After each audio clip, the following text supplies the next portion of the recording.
Serigne Djibril Niang day spécialiste la en faiblesse sexuelle góor ñi nga xam ne maanaam dañoo tële boo jëfandikoo ay garabam day amul benn effet secondaire du la gaañ ci dara dooley góor mooy traitement bi dañ la koy fajal ba mu wér soo ko xasee ba jël dootoo soxlaati garab traitement définitif la gaynde gi nag mooy boo bëggee tàng maanaam yëg sa bopp te benn jafe-jafe ci wàllu wéeru yaram nag du la dugg yow ku góor ki saay boo ko bëggee mën nga koo def te doo ci am kon benn ngaañ-ngaañ ay meraw jeex na fi mer muy continuer jeex na fi kattanug sidit ak góor daal di taxaw dooley góor mooy traitement bi dañ la koy fajal ba mu wér gaynde gi nag mooy boo bëggee tàng maanaam yëg sa bopp ba tey ku mënul am doom Serigne Djibril Niang mi lée mën na ci dara ci kattanu yàlla subhaanahu wa taala ba tax na képp koo xam ne nag bëgg nga cee am leneen lu leer wooteel ci 77 677 77 08 Serigne Djibril Niang ku jëm ca yàlla buur yow nga def de àndandoo doo dox di si booru doo jaay sa ngor de wóor daa leen jaajëfalaat bu baax a baax yéen ñi nga xam ne yéen a nuy safoo saa su ne di nu seetaan sur la rajo Dakar International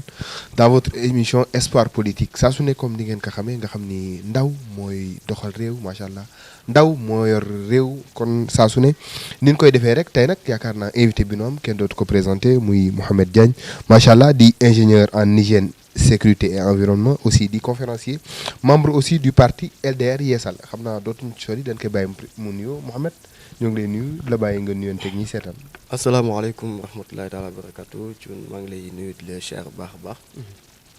di nuyu mbokku xarit yu ñu seetaan à travers rajo Dakar International. di nuyu aussi équipe technique bi nga àndal. dinañ wax ni wax nañ wax sax lan comme ni ma ko waaye di la wax ni pare nañ aussi pour waxtaan ak yéen ci li ngeen bëgg ñu waxtaanee ko. waaye di ñaan yàlla sunu borom dugg si bisimilah xam nga ñu génn si ak alhamdulilah rabbil alamin. macha allah yaakaar naa moom nag di ndaw boo xam ni ndaw bu am jom ndaw bu gëm liggéey nekk jeune aussi terewul wax fa dëgg yàlla doon modèle kon moom Mouhamed modèle la Mouhamed boo nu mënee dellu saatal ci parcours bi tuuti. alors xam naa ni aussi wax ci sa bopp dana nekk lu jafe. comme on le dit souvent l'adage saabu du fóot boppam. mais quand même di ma permettre aussi ma fàttaliku ndax sax dama naan fi ma jot a jaar fu ne dama koy fàttaliku. ndax dama naan xeeb naa ko te woon ñaan naa yàlla am lu ko wala weesu fu ko raw. effectivement je me rappelle très bien bon toujours ba ma nekkee cursus ba mu nekkee lycée. bon autant aussi j'étais pas si engagé mais quand même dama daan assister si gouvernement scolaire yi. di assister seen réunion. di xool di jàng mais quand même li ma privilégié le plus moom mooy jàng ba pare pour au moins am bac bi après bu ma dee soo may engagé mën a engagé wu. mais ba ma amee bac en 2017. 2017 ma ñëw université de Dakar. je pense que aussi moo nekk at boo xamante ni ci la commencé gindeeku bu baax a baax. sama engagement moo xam syndical sama engagement dans la vie citoyenne sama engagement moo xam ci politique. bu si nekk si ñoom dafa am benn suite logique mais toujours pour commencer je me rappelle très bien en 2019. je me rappelle aussi si je me trompe pas.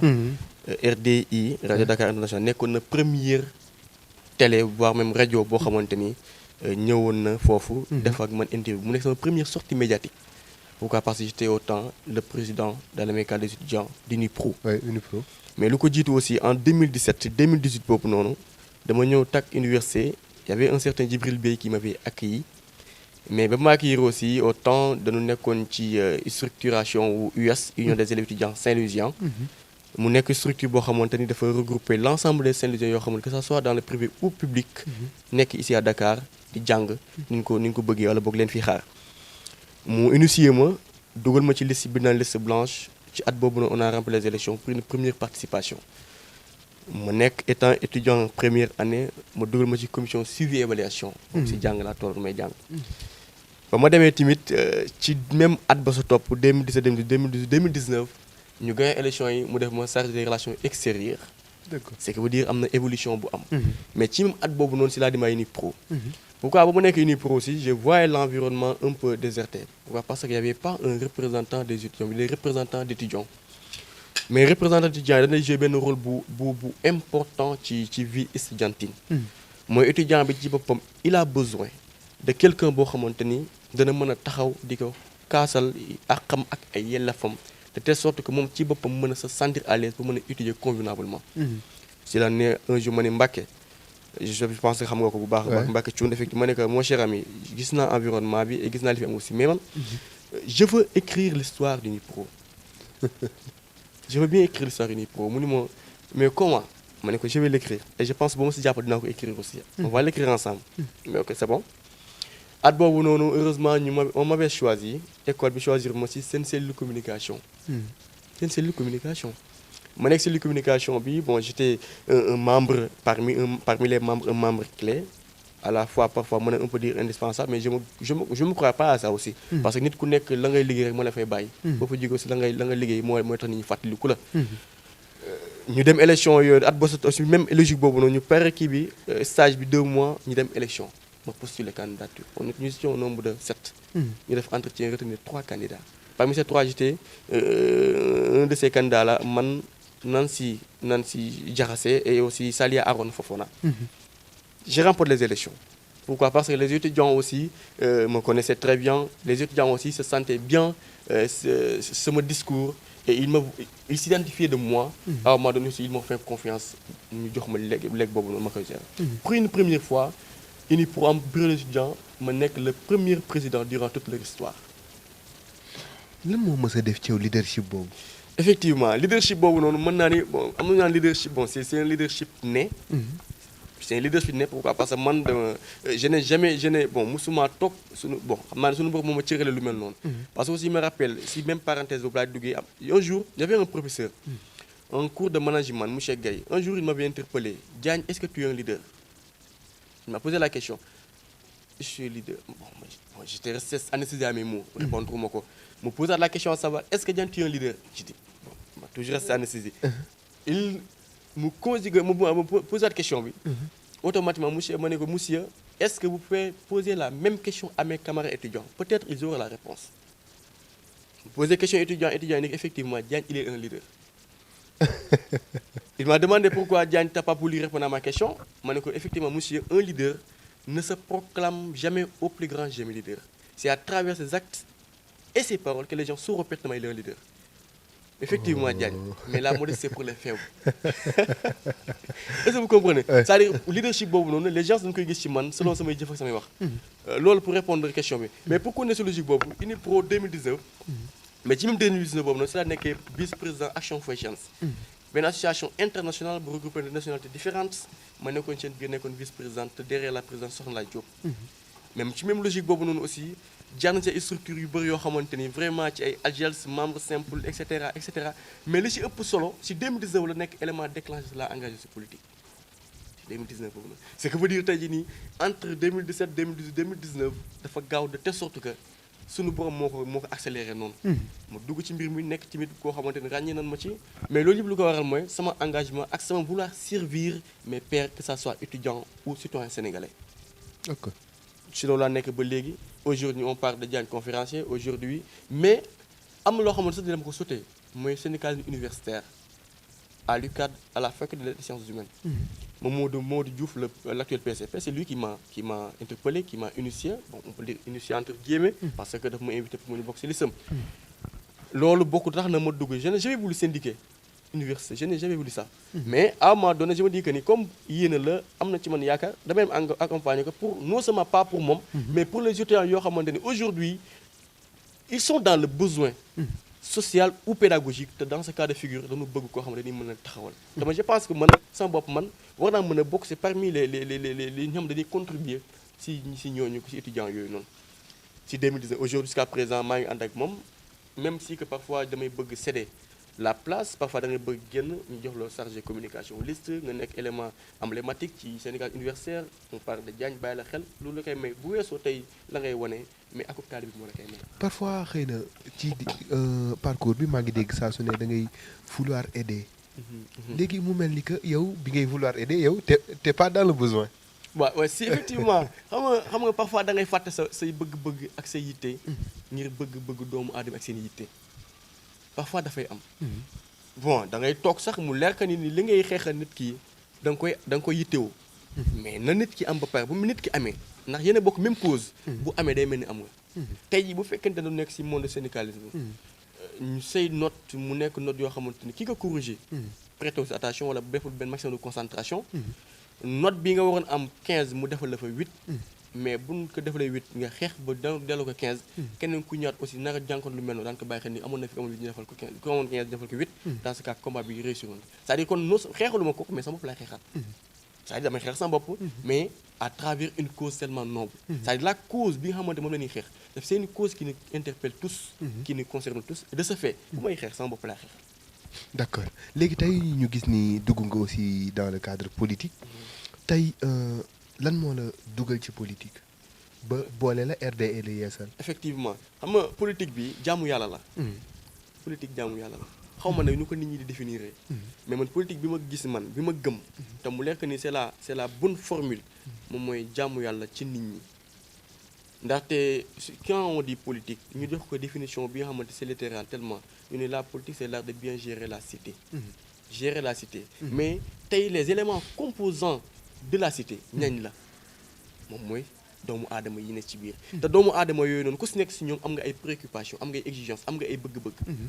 seen i bëgg-bëgg dafay nekk parfois sa bëgg-bëgg comme ni mu nekk syndicalisme mais fa mu toll seen bëgg-bëgg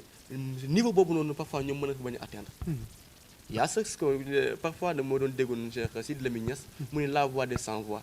MSD wax ko ne ma bouche sera la bouche des malheurs qui n'ont point de bouche effectivement tey sama gémmiñ day nekk gémminu ñeneen ñi pour mën leen wax ak ci mën a jox si li leen bëgg samay tànk day nekk tànku ñeneen ñi pour ma mën a dox di mën a jël di leen jox sama loxo day nekk loxo ñeneen ñi may mën a jël di leen jox aussi c'est que vous dire politique boobu noonu da nga koy def pour lan être un acteur de développement être quelqu'un boo xam ne da ngay nekk au devant de la scène apporter une pierre à l'édifice contribuer à la bonne marche te yooyu noonu boo ko boolee dafay nekk benn source de motivation bu lay motiver pour nga mën a engagé wu fidèlement engagement fidèlement mooy da ngay engagé de sorte que sans tricherie sans pour autant attendre rien en retour même si que là dans la vie tout est une question d'intérêt mais trop d'intérêt tue la considération d'accord très d'intérêt tue la considération mooy lan c'est-à-dire tey politique bi dañ naan doy dafay def politique pour njëriñam pour boppam pour poche et cetera mais effectivement ñun jàmm gi ni jàmm yàlla pour lan la pour dem aljana la kon loolu du intérêt xanaa mais intérêt bi dañ ko war a modéré bu fekkee da nga jiital sa jàmm yàlla pour dem di aljana kase suñu borom mën na xoolal sa biir jàmm la donte nag kenn mënu juger kenn suñu borom moo mën a juger ñëpp est-ce que tey gis-gis gi nga am ni politique lii la lii mooy définition bi léegi est-ce que tey da nga yow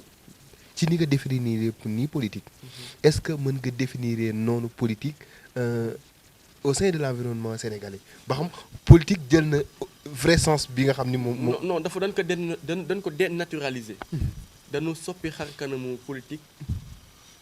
bi au vrai sens du terme soppi ko yàq ko à travers des pratiques décevantes et malsaines wax ju ñaaw xastante saagante teesante injure diffamation loolu de politique la politique c'est la bonne intention la politique c'est la bonne action la politique c'est la bonne parole te suñu taw wax na ko ci xas daami c'est que bu di tey nit ki bu say jëf di rafet say kaddu di rafet sa yéene di rafet doomu aadama yi dal lay gën a naw la gën lay gën ci kaw te lépp loo bëgg dañu am ci yow yaakaar loolu mooy politique tey politique bi ñuy def nii imaginez aujourd'hui ñu ni y a le président de la République du Sénégal mais le président de la République du Sénégal c'est le président de tous les Sénégalais mais il est là pour le bien des Sénégalais assurer leur sécurité tey jii bu fekkente ni aussi il a les moyens on met à sa disposition benn budget pour lan pour mu liggéey mais ko dafa war a liggéey pour lan pas pour boppam mais pour Sénégalais ki nekk DG aussi pareil ki nekk ministre aussi pareil parce que bu ñu nee démembré ñu ne ministre tel mu nekk ay domaines yu wute dañ la domaine bii de di leen la ciy xaar da nga ko war a def boo ko defee askan bi dafa nga sabab ndax askan yaa askan yéen a bokk li ngeen bëgg mu Sénégal ce qui veut dire foofu la politique bi toll maintenant du ñàkk nag parfois ñu boole ñu def ci ay bagages mais nag mënu ci ñàkk moom mooy parfois c'est de lu naan c'est de bonne guerre wala ci ay mbir mais pour sa bopp pour mieux occuper une place tellement prépondérante ci scène bi mais lu ci bu weesoo loolu yëpp dañu xam ni ñoo bokk li ñu bëgg te politique bi wax dëgg fa ne jàmm yàlla kon da nga gëm ni en politique tous les coups sont permis pas tous les coups mais il y a de ces coups qu'on doit permettre aux gens quoi. D'accord léegi tey comme ban gis-gis nga am ci jeunesse et politique. mu mel na politique bu njëkk ay paa ñoo fi newoon. et maintenant yaakaar naa nag mbir mi tendance bi changé na. effectivement xam nga jeunesse politique yàgg na. jeunesse ak politique yàgg na boo xoolee Abdou Diouf ba muy nekk président tax ko nekk mag. ba koy Senghor di gëm. di ko jël taf ko ci wetam universitaire la woon taf ko ci wetam mu dem ba mat mu nekk administrateur tey ji mu nekk après mu jugee mu dem jox ko mu toog mu élection gañewaat Ablaye Wade ñi mu tey ji def ay leader aujourd'hui ku ci mel ne le président Modou Diagne Fada ba mu koy jël étudiant la woon ay Farba Ngom ay ñoom Pape Diop Ousmane Ngom ñoom Ousmane ma Seck Ndiaye dem si yàlla ji ay ndaw lañu woon ba muy ànd ak moom tey ji ni ñu weesu foofu noonu mais quand même li nga xamante ni moom moo war a nekk jeunesse ak politique damay bëgg parfois ma rappeler jeunesse bi aujourd'hui ni leen politique bi ak leader bi nga àndal c'est pas parce que c'est un leader da nga war a nekk ce qu'on appelle parfois un larbin ce larbin mooy coggu man coggu man la mu wax rek loolu la la mu gëm rek loolu la pourquoi yow sa bopp xam nga ni am loolu sunu borom lu ma defal ci xam-xam lu néew wala mu bëri war nga mën a def de sorte nga yokk mu nekk njëriñ ci yow ci moom mais pas parce que dafa ne la wàcce sur le terrain nga xeex nga wàcc sur le terrain nga xeex saagaal diw nga saaga diw dóoral diw nga dóor diw loolu nekkul ndaw la ñuy xaar ci moom pour bu fekkente ni dañuy ndaw mi ni moom la ñuy xaar pour un Sénégal meilleur ce que veut dire jeunesse aujourd'hui dafa am benn place bu importante ñu nekk benn bouclier nekk benn espoir ci dëkk bi nii ñu ne l'avenir de demain appartient à la jeunesse mais quelle jeunesse on parle de quelle jeunesse c'est la jeunesse bi nga xamante ni mécanique c'est la jeunesse réfléchie mais c'est la jeunesse réfléchie la jeunesse mécanique on n'a pas besoin d'elle pour un Sénégal meilleur parce que moom ci boppam xamul li ko tax a jóg pour Sénégal mais la jeunesse réfléchie c'est cette jeunesse là bi nga xamante ne tey xam na fi Sénégal bu jógee 1960 xam na fi Sénégal nekkoon avant 1960 moo xam tey post colonial moo xam tey la loi cadre moo xam tey fédération du Mali avant depuis 1800 jusqu'à 1895 ñëw ba temps kono ba jour du Sénégal xam na fi mu jógee xam na fi mu toll te aussi jeunesse boobu xam na fi Sénégal war a jëm kooku la Sénégal soxla muy une jeunesse réfléchie mais tey yaakaar naa cette jeunesse réfléchie yaakaar naa bariwul ci réew mi ndax vu ce qui se passe dans les médias aussi ce qui se passe sur les réseaux sociaux je crois pas que jeunesse réfléchie xam nga c'est vrai xam nga ñooñu xam nga parfois dañuy sàkk pomme de terre bu amee benn bu nëpp mën na yàq ya fa ne c'est-à-dire li Sénégal lii bon souvent lii bon rek moom mooy feeñ mais li baax dafay nëbb xam nga da ngay gis ndaw bu engagé wu mais demal à Saint-Louis aujourd'hui la jeunesse occupe occupe les devants ci politique demal Dakar ici à Dakar mais aujourd'hui xoolal les maires qu'on voit aujourd'hui les nouveaux élus locaux les conseillers municipaux les conseillers départementaux ana ñu tey aujourd'hui ce sont des jeunes aujourd'hui xam na li leen di xaar xam na li Sénégal di xaar si ñoom mais il faut que tamit les leaders xam ni ndaw ñi duñu ay ndaw yoo xamante ay objet lañu nekkuñu ay apprenti politique nekkuñu ay ouvrier politique mën na nekk ay apprenti politique ka pour yi jàng mais nekkuñu ay ouvrier politique mooy lan y a un chantier politique y a un marché politique mais normalement dama soxla ay ouvrier politique mais ouvrier politique bu marché bi jeex da nga koy sànni kooku du ndaw bi ñu soxla man góoma loolu bépp politicien bu may dégg man nga yaakaar ma man pej yi dama jàpp nekk sa benn ouvrier politique ndax nga sa bopp parce que li ñu bëgg ñoom tey ji ni ñun loolu la ñu bëgg fi ñu nekk tey aujourd'hui ñun foofu la ñuy ñaan yàlla nekk wala fu ko raw tey képp ko si yor fonction bi nga yor tey ndaw bi nekk ca gannaaw jàpp ni un jour viendra boo ko jàppalee mën na ko yor wala yor lu ko raw c'est ça lay nekk ñu gis ni yow xëy na idéologie bii ngay doxee ci politique mel na escalier la ascenseur mooy saaga fii ci politique pour yaakaar naa jëm ca kaw waaw mais pour ñenn ñi man dama jàpp ne li tax nit ñi di la gën a bëgg li tax nit ñi di la gën a naw yaa koy liggéey njeer ak teggin sëñ Sidi Muxtaar Mbàkke daan na ko wax ndeysaan dem si yàlla na ko yàlla borom bi yokk leeram te tas ñu si barkeem mu ni ku yarwul du yar dara ku amul teggin du teggi dara effectivement mais boo yorwul lan ngay yore doo yor dara doo yor poste doo yor fonction doo yor dara nomination du dara loo yor parce que yaruwoo bu fekkente ne da nga jàpp ne si ñàkk yaru boobu noonu ngay mën a amee li si kaw suuf doo am dara maintenant boo amul teggin mënoo teggi dara da ngay xëcc sa morom ñu teg nga teg doo teggi kon teggin am na solo maintenant man loolu sama conception pourquoi parce que bon au-delà tey jii nii tey aspect politique bi ni dund ñun nous sommes des jullit musulmans nous sommes des mourides nous sommes des fervents disciples de Cheikh Abdou Karim Mbacké borom makaarimal axlaq xamante see makaarimal axlaq moom mooy jikkoy rafet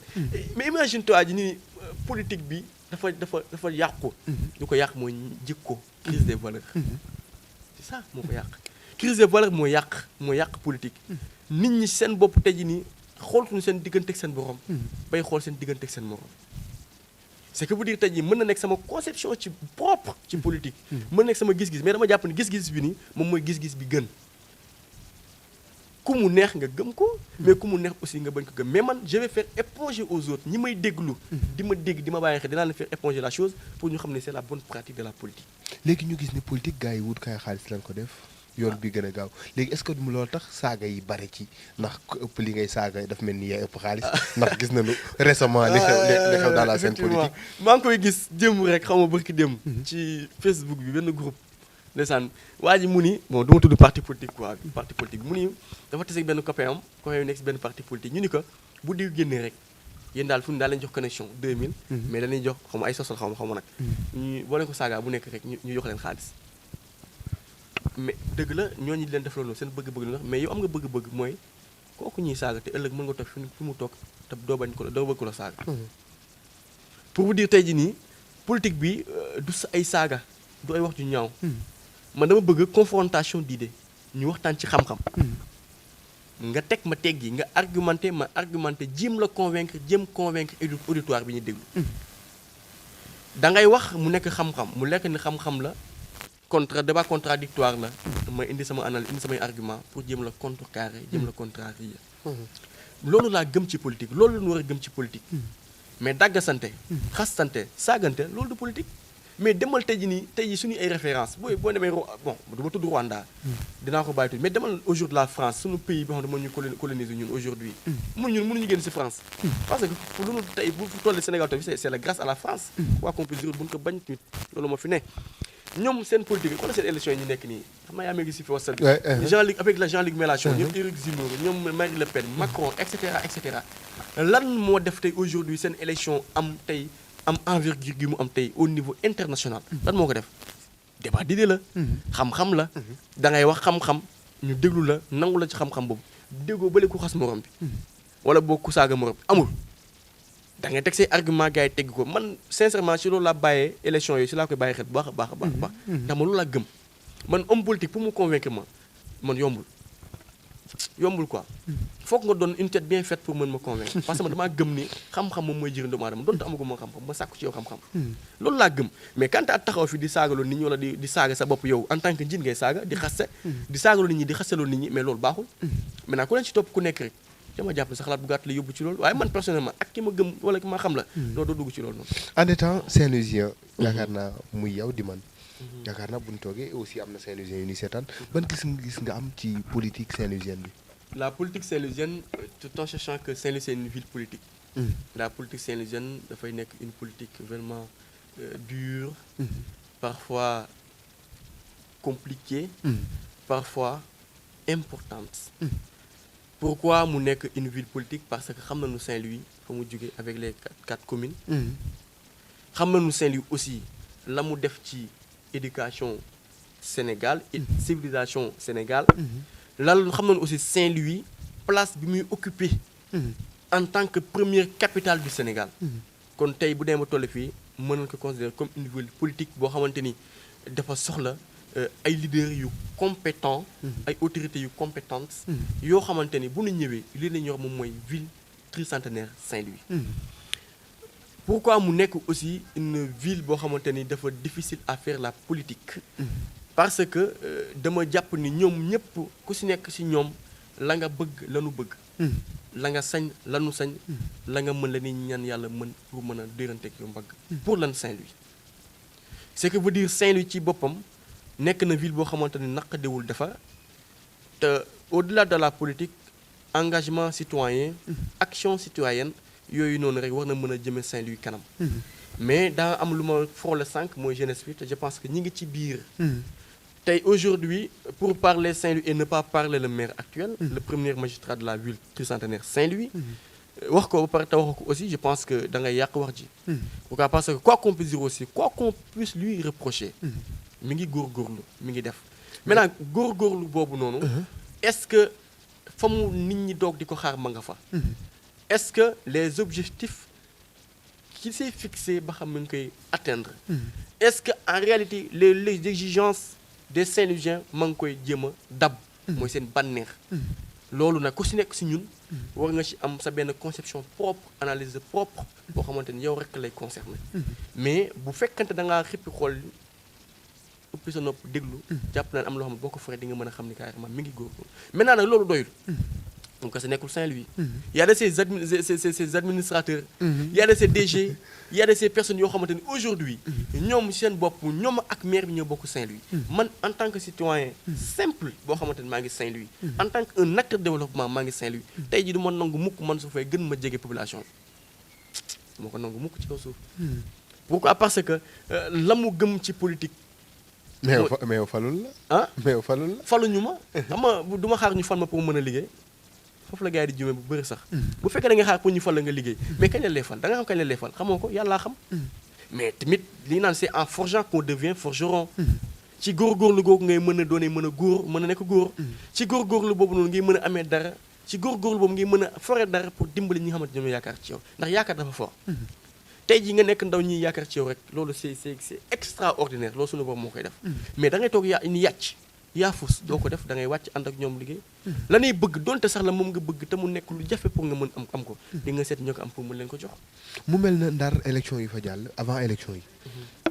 coow li bëri woon na. trop ñu bëri d'accord nu woon ak Mansour. dëgg la. et aussi man gis naa xëy na nga ci moom nga àndoon. effectivement avec la coalition Benno. avec la coalition Benno. léegi tey coow li bëri kenn d'accord ak moom. et pourtant il a remporté les élections. waaw mais xam nga coow li koy xam nga barigo bu def du bëri bruit souvent barigo bu def du bëri bruit. aussi li tax nit ñi di la wóolu mooy la ngay jëf ak la ngay wax. bu ñu ko jugé ci personnalité am ndax nit ku ne am nga personnalité am nga loo xamante say défaut la. am nga loo xam say qualité la nit ku nekk am nga ko. nii naan dafa arrogant ñaan dafa nangam sang nit ku ne am nga ko man mii di wax ak yow te fa ma toll situation doo comprendre. mais li may différencier ñenn ñi peut-être am naa benn sang-froid. peut-être am naa benn xeetu naxande gi may naxande ba nit ñi ñu bëri du ma xamal sax lu nekk ci man. tu vois mais nit ñi yemuñu yàlla bind te wutal. maintenant coow li bëri mu gagné. liggéey na une partie mais ay lieutenant aussi liggéey nañu. xam nga tey jii nii Saint-Louis naqadiwul defar. Saint-Louis na mu mel Saint-Louis 33 quartiers la. naqadiwul defar mais 33 quartiers yi noonu foog nit ñi am volonté defar aussi. changer de mentalité. mënul baax à 100% mais mën na atteindre loolu mënul néew 80%.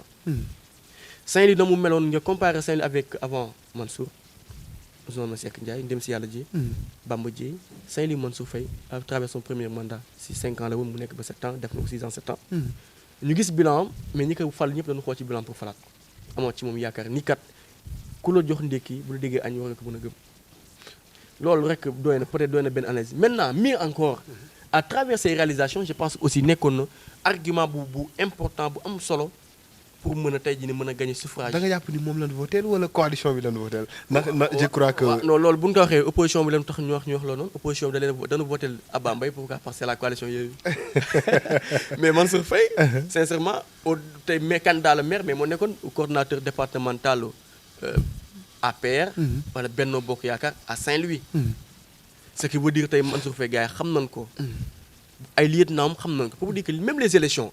Mansour Faye à lui seul. C'était pas à lui seul qui avait gagné les élections. Du moom kese. C'est lieutenant ñoo xamante ni matin midi soir ñi ngi ci terrain bi matin midi soir ñi ngi ci njëriñu askan wi. je peux citer Pape Ibrahima Faye. je peux citer honorable député Aminata Gueye. je peux citer Mouhamadou Diaw. je peux citer. Seck ki sant Seck là. Bamba Fall. je peux citer aussi. ki nga xamante ni moom François Gaye je peux citer la liste tellement elle est longue jeexul je peux citer Babacar Gueye Langue de Barbarie je peux citer bëri na nu daal mais ñoom ñëpp tëdduñu di nal. Fass Rawane Ngom tam sant Seck. j'oublie son nom. dana ñëw. waaw j'oublie son nom. mais ñoom ñëpp nag ils étaient tous au même pied d'égalité. Mame Waly Seck. merci beaucoup Mame Waly effectivement moom mooy borom mouvement MAD. effectivement xam nga ñoom ñëpp ils étaient tous au même pied d'égalité ci engagement boobu noonu ce qui veut dire Mansour Faye c'est lieutenant ñoo ko may li mu am mais moom it xam naa fàttewul ay lieutenant moo tax mu jox leen gëdd gi mu leen jox j'ai même cité Cheikhou Camara bi nekk Île Sud du Nord xam nga ñoom it ce sont des personnes yoo xamante ni man dama leen estimer parce que aussi bon ñu incarné wuñu li leader politicien di incarné aujourd'hui da nga leen di woo doo leen jot c'est-à-dire yàlla def na dama seq ak ñoom jàmm nekk samay grand ñi nekk samay maman su may Aminata Gueye mais yooyu yëpp du dara pour man du dara ay maman ak ñoo du dara c'est la politique bokk la man ndey ak bàyyi bokkuñu gis-gis man ndey je vous le jure sur le Saint Coran gëwuma loolu sax bokk nekk sama nijaay man ñu bokk nga doon sama rakku yaay bokk ñu gis-gis du ma ànd loolu laa gëm ci politique gëwuma ay politique yaa ma neex ay politique par rapport la gëwuma ko c'est que veut dire Benno Bokk Yaakaar moo ñu boole woon ci coalition boobu noonu à travers le parti les démocrates réformateurs LDR de président Modou Diagne Fada moo ñu boole ci coalition boobu noonu ñu ànd ak ñoom gagné élection yi noonu et te ku si nekk si ñun ak sa départ sa quartier da nga fa liggéey liggéey am solo man sama quartier Cité Ñax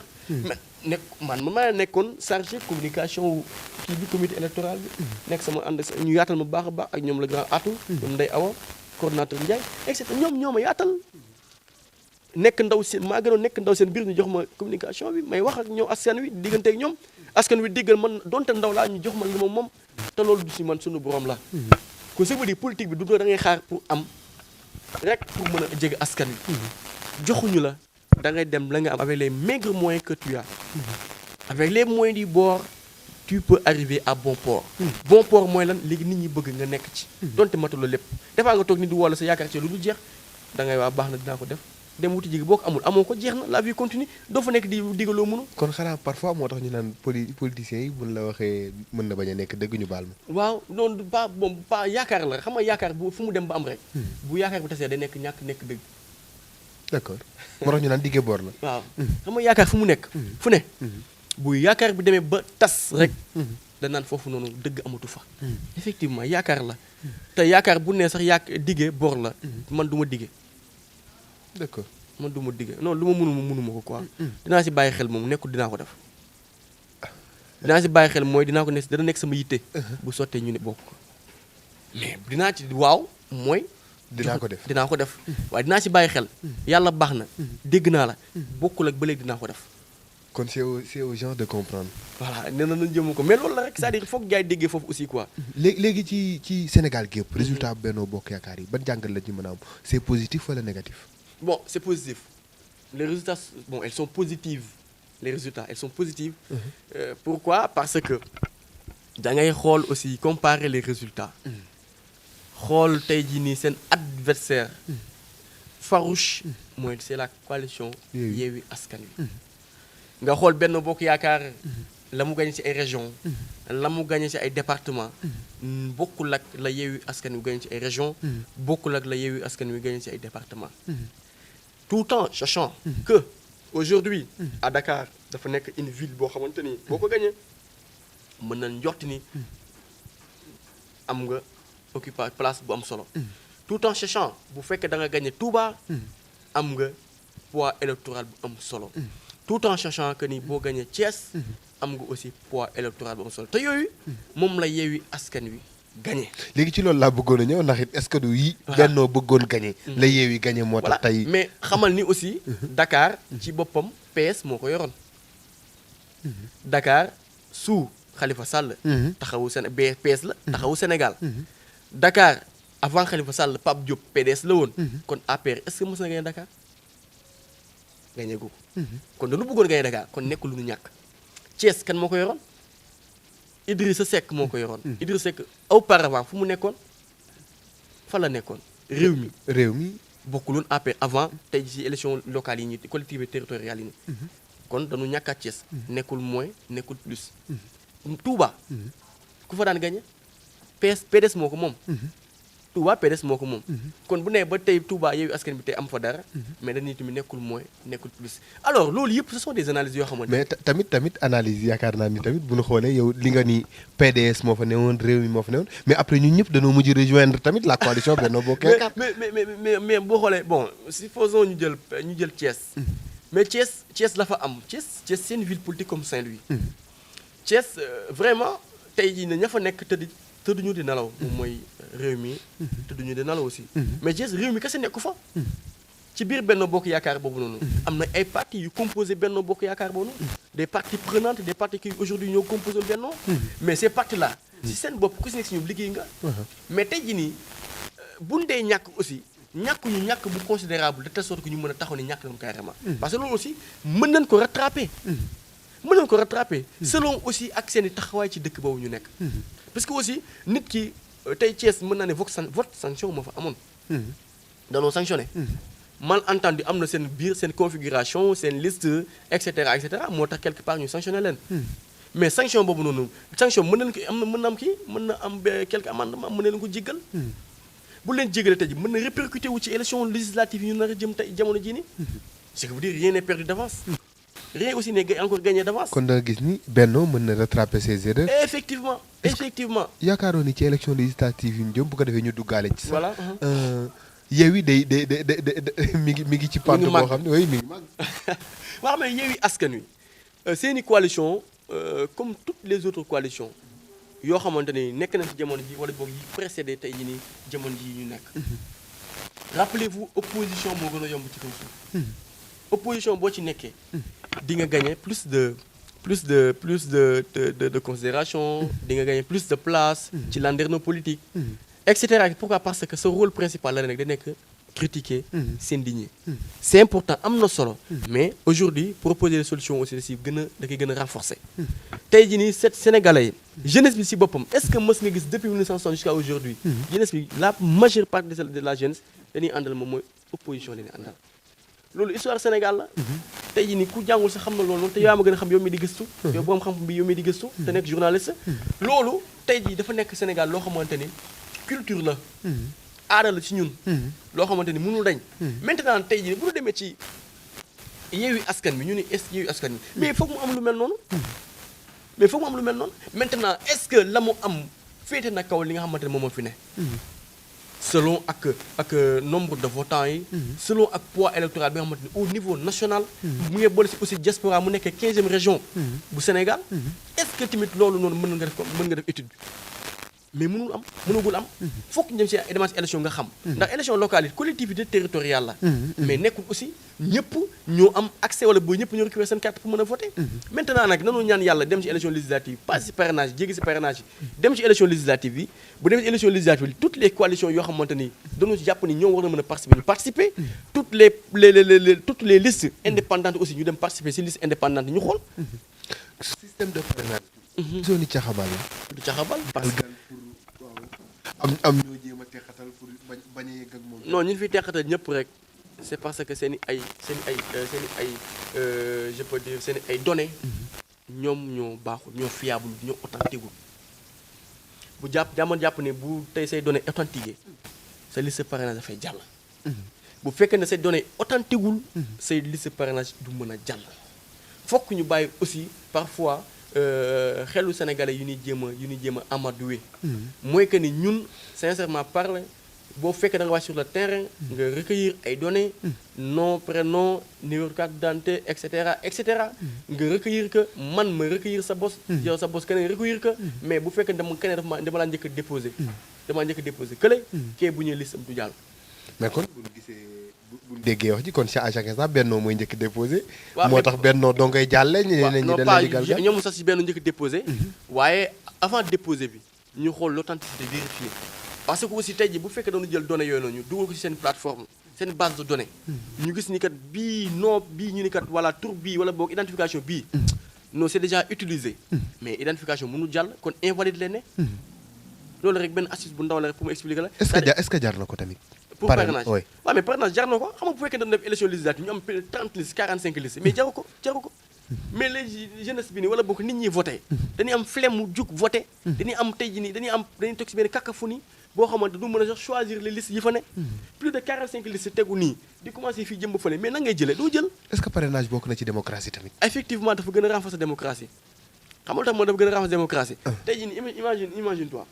nga nekk ci salle de vote bureau de vote mais le vote est secret n'est-ce pas nga dugg ci bureau de vote mu lekk ni man damay voter pour la liste rouge ma dugg ci bureau de vote bi 45 listes yi bëri na trop ma automatiquement ma jublu ci liste rouge jël ko wala ma jël liste rouge bi moom képp dem mais ñëpp xam na ne liste rouge laay voter dégg nga mais bu ma jëlee liste blanche ak liste rouge dem mais ñëpp xam na ne aussi bu ma mais ça dépend aussi si kii na fay taxawee c'est-à-dire moo tax ma la démocratie lu koy yàq nekku ci parrainage au contraire dafay gën a renforcer démocratie mooy que ni ñi koy yelloo noonu dem gis nga te élection législative député la mais député du ay caaxaan de député ña war a teewal askan wi mais loolu du ay caaxaan même gëdd la que président même gëdd da lay élire au suffrage universel tey jii nii dañ les députés sont élus par le peuple et pour le peuple mais député yooyu noonu mais da leen war a tànn ci tànn bu woon mais dem assemblée nekk benn majorité mécanique lu gars yi wax loolu laa wax lu gars yi wax waxuma loolu mais loolu député nga am ay privilèges am 5 millions am oto am carburant am logement am lépp yow nga dem taxaw di tàccu nekk ay dormeur de Val mais loolu du député. mais est-ce que du tamit yaa ngi clash sa mbokk yi tamit daf mel ni loolu moom waa Benno ñoo ko jikkoo fële ci assemblée ndax ñun ñëpp dem nañu assemblée gis nañu aussi dafay xew. non mais est-ce que xam nga tey jii man je parle de façon générale man à la fois je suis très très objectif. samay propos. c'est-à-dire li nga xamante ne moom mooy dëgg la quoi. tey jii nii moo xam tey majorité présidentielle moo xam opposition bi ñoom ñëpp député dañ ko war a xoolaat. maintenant la woon passé ñi ngi am si échange yu ñu war a jëm. dañu xoolaat bu baax ñan ñoo war a nekk député ñoo war a du assemblée. ni ñuy tànn député dañu ko xool bu baax a baax a baax. da ngay bokk ci liste yi yow. ah bon man de ñaan naa yàlla bokk ci député mais xam naa ne après mais loolu moom nit ku nekk dox si kaw suuf wala ndaw bu nekk engagé bëgg nga tey teewal ndaw nit ñi ci assemblée nationale. boobaa on aura le plus jeune député de l'histoire. pourquoi mën na nekk te plus jeune président sax mën na nekk. incha allah yàlla mën na ko te tëwu ko quoi. mais quand même mën la député ci boppam dañu war a définir d'abord kan moo war a nekk député. ci nan anam la war a nekkee député. mais bu nekkee député lan moo war a nekk ay devoir am. lan moo war a nekk rôle am ci biir assemblée nationale. mais bu fekkee da nga nekk assemblée nationale di xeex di dóorante di xasante je vous le jure vous avez trahi la population sénégalaise. trahir la population sénégalaise mooy que ni sénégalais seen bopp xaaruñu ñoom ci loolu député bu nekk selon ak sa localité bi nga nekk. bien défini da nga war a mën a taxaw nga nekk localité bii de lii moo fa nekk ci jànkonte ay problème amul tëli amul assainissement amul nangam nga dem taxaw xeex ka foofu des nag di assurer le suivi et l'évaluation. député defuñu ko bu tax ñu jox la oto pour nga mën a véhiculer wu pour mën a dem xool à la recherche de la population. mën a s'enquérir de leur préoccupation de leur problème pour mën ko reléguer au niveau de l'Assemblée nationale mooy pencum ndaw réew mi. mais defuñu ko. est-ce que ñooñu xamal na leen la mooy rôle député. député boo xamante ne oui effectivement tu sais lire tu sais écrire mais mënoo comprendre tu sais pas comprendre. mais man li ma jaaxal mooy député population bee lay fal boo nee ba foofu ni député Benno député Yewwi. loolu moo du yoon loolu du dëgg du yoon. député bi du député wu Benno du député wu Yewwi du député wu beneen liste wala beneen liste. député bi député wu peuple bi la. c'est le peuple sénégalais moom moo ko jël tànn ko tabb ko dugal ko ci liste te sax defeewul noonu ba léegi. defeewul noonu parce que liste yi ñuy dugal nii mais liste yi yaa ma neex la. imagine-toi dernièrement maa ngi lire ci benn journal. ñu ni waa entre diw ak diw kan moo war a nekk tête de liste proportionnelle ou telle coalition. ñoom bu ñu demee ba seen bopp di waxtaanee ñanoo te demuñu laaj population bi. bu ñu demee ba à Saint-Louis supposons. mais Saint-Louis yooyu ñu war a xool kan moo war a nekk kan moo leen war a mën a teewal assemblée nationale. bu ñu demee Bakel bu ñu demee Diourbel bu ñu demee Tambacounda Toubacouta et cetera département bu ne mais loolu la war a demee. mais loolu mënut a yomb ndax ci vote rek la mën a xamee kan la Saint-Louis yi tànn te. malheureusement. ñun dañuy dem ba dugg assemblée ñoom ñu mën a xam ne kii mooy député pour Saint-Louis. wala boog ñu dem ba investir ko ñu mën a baat kam ñu ne kii leen investir pour mu nekk député pour Saint-Louis. même à Saint-Louis benn député la nit ñi xam. mooy honorable député Aminata Gueye moom mooy la seule personne boo xamante ni. député la nit ñi xam nañ ko te taxaw am na solo am na beneen député bu ne kenn xamu ko ci seeni femme malheureusement kenn xamu ko. léegi parce que taxawaayam des na. est-ce que nekkul tamit da nga koy buux tuuti pour mën a may ku sa maman Aminata Gueye. non pas xam nga tey jii man mënu ma wax Thiès mënu ma wax Bakel mënu ma wax Diourbel man seen laa mën a wax. li ma gis seen rek laay wax. bon sama maman la sama nit la sama xarit la. sama lépp la sincèrement parle ku ma jox cër la. ku xam li ma doon la aussi quoi. kuy taataan samay kaddu yu sew. may taataan ci moom ay kaddu yu rëy. yu sew mooy ndaw la yu mag la mooy si bosam mooy moom mag la loolu laa gëm quoi mais au-delà de ça aussi mais député la digne de son nom député la digne de son nom sama nga jël tamit y a des députés yoo xam ne mën naa la citer Ousmane Sonko le président Ousmane Sonko mais député la digne de son nom même bu fekk bokk maam ka ba kii sëñ xamalan Mbacke Baar Dolli mais député la Baar député la digne de son nom mais nga dem tey y a des députés yoo xam ne aujourd'hui boo leen xoolee xam ne ñii ce sont des députés Mariam Diop député la digne de son nom. Mame Diarra Fam député la digne de son nom. même au-delà de suñu appartenance politique mais dañu digne de leur nom si député bi ñu doon. ñooñu askan bi dañuy waxal. même bu fekkee ne doo nga tombéwul ak ñoom en phase si li ñuy wax. mais askan bi dañuy waxal waxuñu seen bopp. mais loolu moom mooy député. dama nga dem député assemblée cuun loo wax loolu la. loolu du député. mais cuun yow taxaw maa jug. Sénégal bu ma tax a jug loolu wax de dëgg. Sénégal laay waxal bu Sénégalais kontaanee man c'est bon bu keneen kontaanul ku dul Sénégalais. je quitte avec ma conscience. macha allah xam naa question bu mujj. ñu dugg ci dossier. Adji Sarr Sonko nga xam ni yaa ngi wax ci député bii rek dossier boo xam ni dafa opposé benn sénégalaise ak benn député bu ñuy wax Ousmane Sonko sa gis-gis ci dossier bi daal la. waaw mais sénégalaise ak député. sénégalaise ak sénégalais la. mais sénégalais yëpp. ñoo yem au même titre ci justice. ñoom yem au même titre ci loi. ñoo yem au même titre ci réglementation.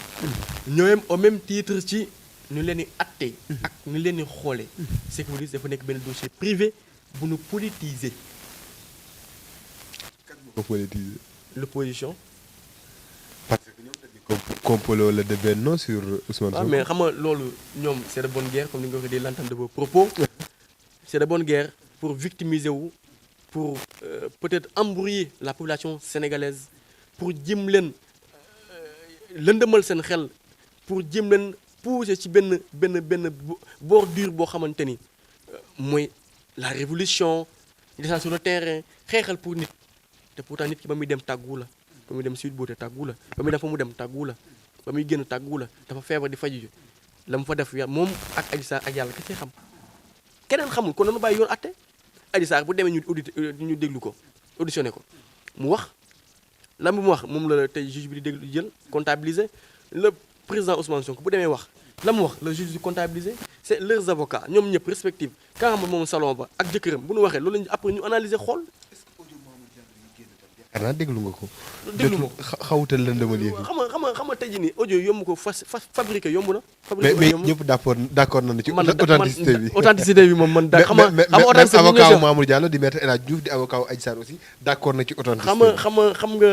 xam nga tey jii nii sénégalais yi vraiment emporté dafa yomb ci benn écho ñu leen emporté dafa yomb trop duñu aller vers le fond. L'origine duñ fa dem xool ba xam c'est authentique ou pas dama laa wóolu nga ni authentique na ma ne kon authentique na te pourtant fa ma jaar ban la authentique na jaar pour xam ne authentique na nee ma fan nga jaar pour xam ne authentique na ma jaar fa pour xam ne authentique na dans ce cas mën naa taxaw ne authentique na avec main levée. mais ñun ñi ne ci média xam na ni audio yi authentique. xamalee vous les hommes de médias moi je vous apprécie beaucoup parce que vous abattez un travail tellement colossal tellement important boo xamante ni ñun suñu bopp ñun en tant que homme politique en tant que jeune leader dañuy gindeeku ci loolu noonu pour ñenn ñi laa mën a wax mais pas pour ñëpp mais vous da ngeen bokk ci ak RDI sincèrement dama leen suivre bu baax a baax da ngeen def liggéey am solo yéen a ngi gëstu yéen ay vous êtes mën naa ne ay rajo presse ngeen yoo xamante ne digne de leur nom da ngeen dem vers la quête de l'information c'est important kon waxuma leen mais ñeneen ñi dañuy yàq parfois dañuy yàq parfois te loolu baaxul maintenant nag tey jii nii ba xam baax nag authentique na ou pas man li ma ci gëm leen rek la bu weesoo yàlla ak yonent bi ak Adji Sarr ak Ousmane Sonko keneen mënul wax ni lii baax nag wala baax am na wala amul laal na kaak laalu ko viol na kaak violé wu ko doon dem ci yoon bu fekkee dafa yoon dafa ni Ousmane Sonko moom ci boppam dafa li ñu koy waxal am na dem tëdd ji lan koy tëdd mu génn Adji Sarr bu fekkee dafa am tort nañ ko jël moom it dugal ci yoon mu xam ne tamit dafa am tort mais li may bañ mooy ñu jël Ousmane Sonko làq ko jël Adji Sarr di ko dóor làq doom dóor doom loolu baaxul làq dóor doom aussi le cas contraire aussi am na waaw làq doom dóor doom c'est-à-dire man je suis objectif si li may wax xooluma lu neex ñenn ñi li ma gëm laay wax Ousmane Sonko laal na wala laalul loolu yàlla je dis bien yàlla Adji Sarr ak Ousmane Sonko ñoo si mën a wax mais Ousmane Sonko ba léegi taxul weddi ne laalu mais ñoom ñaar wax nañ ci xam nga ay Ousmane Sonko nee na laalu Adji nee na laal na wax léegi moo tax léegi noonu dem ci yoon àtte lan ndax yoon bi yoonu ñëpp la yoonu sénégalais yi yëpp la nekkul yoonu Adji Sarr nekkul yoonu Ousmane Sonko Adji Sarr jigéen la comme suñuy ay rakk comme suñu ay yaay comme suñu ay mag mais Adji Sarr mérite na considération Adji Sarr mérite na aussi même bu fekkee ne am na image bu bon bu ñu koy xoolee mais comme ñëpp nit ku ne am na loo xam ne sa lu baax la ñu koy nëbb am sa bon loo xam ne day feeñ saa su ne mais doomu aadama moo mel noonu mais pourquoi ñu jël Adji Sarr rek di ko teg di ko mettre mal di ko mettre en mal taxawaay bi ci jeunesse bi am mu mel na ci côté rafetlu ma ko parce que bu ne Ousmane Sonko si boppam moom l'intouchable jàppee du prophète il n'est pas un prophète c'est un leader politique qui aspirait à être le président de tous les Sénégalais ni nit ñi di juumee noonu la mën a juumee ndax juum ku dul juum amul ci kaw suuf nit ku dul juum amul ci kaw suuf yàlla rek moo dul juum mais bu juumee nag nangu ne juum na du prophète du yonent du l'intouchable aussi mais nag ku mu neex doon fanatique ci moom loolu yow la engagé mais ci boppam moom bu fekkente ni dafa woote dañ ko woo mu wuy ji nan ko bàyyi mu wuy ji comme nu mu leen ko waxee dernièrement mais bu fekkente ni dafa woote ni nan gars yi wàcc sur le terrain xeex ku ci am fula rek doo koy xeex ndax bu fe xeex du amee ay doom xeexuñu ay doom làq na leen fan leen war a làq ay njabootam xeexuñu magam xeexul rakam xeexul yaayam xeexul papam xeexul kenn ci mbokkam xeexul ban projet la leen tegal ban projet leen tegal mooy ban projet mooy Pastef ah mais projet Pastef projet la comme APR nu mu nekkee projet comme LDRS nu mu nekkee projet comme tous les partis aujourd'hui nekk ay projet yëpp projet la pour le Sénégal meilleur projet mi gënu si projet yi non projet yëpp am parce que projet yëpp dafa dem ci pour le Sénégal mais pourquoi ñu jàpp ni voilà projet bi moom moo war a nekk combat principal bi non du loolu bu fekkoon projet ni xeexal kon Ousmane Sonko ñu koy xeexal Ousmane Sonko il incarne le projet il n'est pas le projet mais il incarne le projet le projet bi muy incarné moo tax tey ji bu wutee wutaat amul day wàcc bu fekkee projet dëgg la day wàcc kenn ñëw yéeg toog wut projet boobu jëmal projet bi kon du projet ni xeexal seen bopp la ni xeexal d'accord xam naa nga tëjaale foofu la vie chère trop même waay tarkal la macha allah location bi day la waar denrées alimentaires yi ama même bu fekkee dernièrement ministre bi yor wàllum logement yi génnoon na ba gars yi koy caution yi 3 mois mu wàcce ko ba 2 mois effectivement mi ngi ci doon jéego mais ba léegi dafa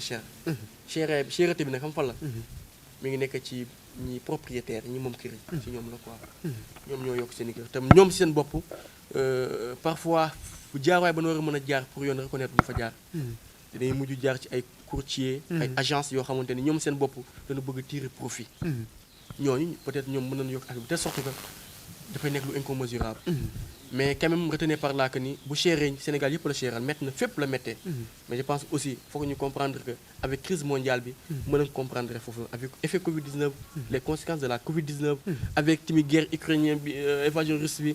yooyu yëpp mën na nekk des effets yoo xam dafay impacté pourquoi parce que ñun dañuy li sëpp dañuy importé dañuy jëlee ci àll bi di dundee c'est que ñun dañuy am problème maintenant nag loolu foog ñu comprendre que si benn côté bu positif mais mën nañu jëm si côté négatif mooy que bu chéré l'autorité compétente les présidents les DG chéré si ñoom parce que ñoom am na lu ñu ko jëndee mais am na koo xam bi ngi nekk ba fungu limite amu ko il n'a pas les moyens il n'a pas sous bi nga xamante moo ko mën a permettre mën a carrément faj ay soxlaam donc nag je lance un appel